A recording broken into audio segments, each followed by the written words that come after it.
moments of returning consciousness, was not aware that he was lying in his coffin. He had only a dull knowledge that he lay in utter darkness, and that there was a close, heavy quality in the air he breathed. He felt very weak, and had only a dim curiosity as to where he was and how he had come there. He knew that he was not lying in his bedroom at home, for the darkness there was never so complete as this. Home.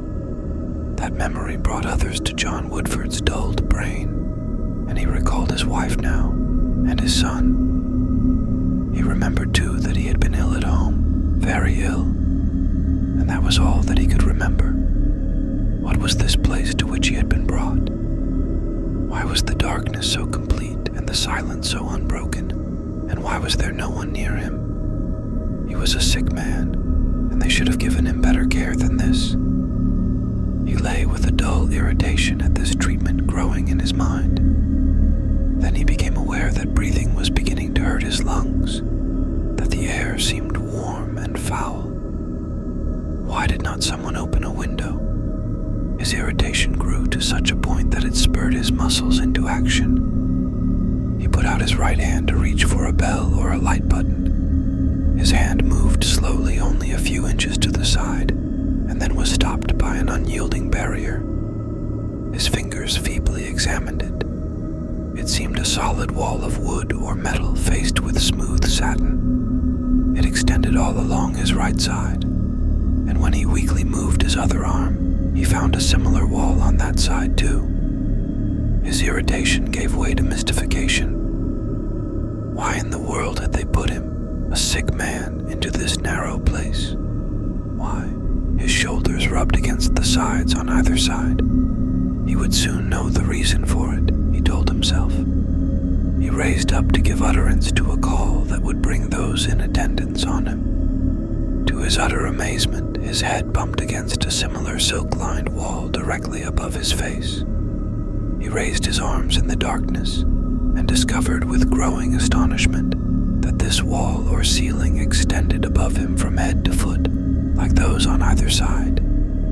He lay upon a similar silk-padded surface. Why in the name of all that was holy had they put him into a silk-lined box like this? To his utter amazement, his head bumped against a similar silk-lined wall directly above his face. He raised his arms in the darkness and discovered with growing astonishment that this wall or ceiling extended above him from head to foot, like those on either side.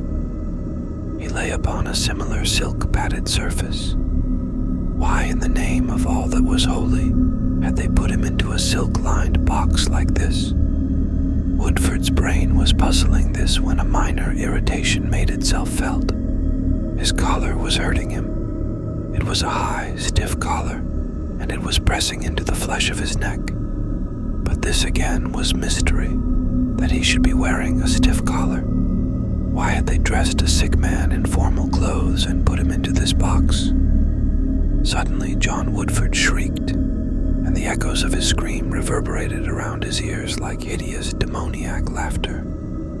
He suddenly knew the answer to it all. He was not a sick man anymore at all. He was a dead man, or at least they had thought him dead, and had put him into this coffin and closed it down. He was buried alive. The fears of his lifetime had come true. His secret, dark forebodings were hideously realized. From earliest childhood, he had feared this very horror, for he had known himself subject to cataleptic sleeps, hardly to be distinguished from death. He had had nightmares of premature burial. Even after the proneness to the cataleptic condition seemed to have left him, his fears had clung to him. He had never told his wife or son of his fears, but they had persisted. They had inspired him to exact a promise that he would not be embalmed when buried, and would be interred in his private vault instead of in the earth. He had thought that in case he were not really dead, these provisions might save his life. But now he realized that they only laid him open to the horrible fate he had dreaded. He knew with terrible certainty that he lay now in his coffin in the stone vault in the quiet cemetery. His screams could not be heard outside the vault, probably not even outside the coffin. As long as he had lain in cataleptic sleep, he had not breathed. But now that he was awake and breathing, the air in the coffin was rapidly being exhausted, and he was doomed to perish of suffocation. John Woodford went temporarily mad. He screamed with fear-choked throat, and as he shrieked, he clawed with hands and feet at the unyielding satin-covered surfaces around and above him. He beat upward as best he could upon the coffin's lid with his clenched fists, but the heavy fastenings held firm. He yelled until his throat was too swollen to give utterance to further sound. He clawed at the top until he broke his nails against the metal behind the silk padding. He raised his head and beat against the top with it until he fell back half-stunned. He lay exhausted for moments, unable to make further efforts. In his brain marched a hideous pageant of horrors. The air seemed much closer and hotter now, seemed to burn his lungs with each breath he inhaled. With sudden return of his frenzy, he shrieked and shrieked again. This would not do. He was in a horrible situation, but he must do the best he could to not give way to the horror. He had not many minutes left, and he must use them in the most rational way possible to try to escape his terrible prison. With this resolution, a little calm came to him, and he began to test his powers of movement. He clenched his fists again and hammered upward, but this did no good. His arms were jammed so close against his body by the coffin's narrowness that he could not strike a strong blow, nor had he any leverage to push strongly upward. What about his feet? Feverishly, he tried them, but found his kicks upward even less powerful.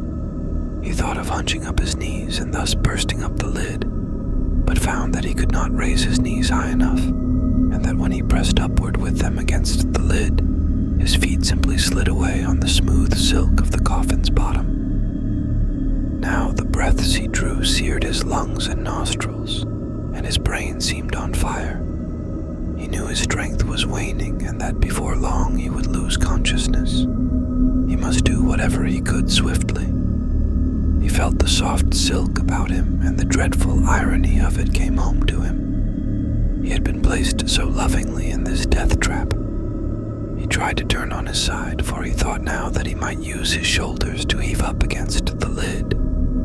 But turning was not easy in the cramped coffin, and had to be accomplished by myriad little hitching movements, an infinitely slow and painful process. John Woodford hitched and squirmed desperately until he lay on his left side. He found then that his right shoulder touched the lid above. He braced his left shoulder on the coffin's bottom and heaved upward with all his strength. There was no result. The lid seemed as immovable as ever. He heaved again, despair fast filling his heart. He knew that very soon he would give way and shriek and claw. There was already a ringing in his ears. He had not many minutes left. With the utter frenzy of despair, he heaved upward again with his shoulder. This time there was a grating sound of something giving above. The sound was like the wild peal of thousands of bells of hope to John Woodford's ears. He heaved quickly again and again at the lid. Paying no attention to the bruising of his shoulder, he pressed upward with every ounce of his strength. There was another grating sound, then a snap of metal fastenings breaking, and as he shoved upward with convulsive effort, the heavy metal lid swung up and over and struck the stone wall with a deep clang. A flood of cold air struck him. He struggled up over the coffin's side, dropped a few feet to a stone floor, and lay in a huddled mass. It was minutes before he had mastered himself and summoned enough strength to stand up. He stood inside a little vault that held no coffin but his own. Its interior was in darkness save for a dim shaft of starlight that came through a tiny window high up in one wall. John Woodford stumbled to the vault's heavy iron doors and fumbled at their lock. He had an uncontrollable horror of this place that had almost been the scene of his perishing.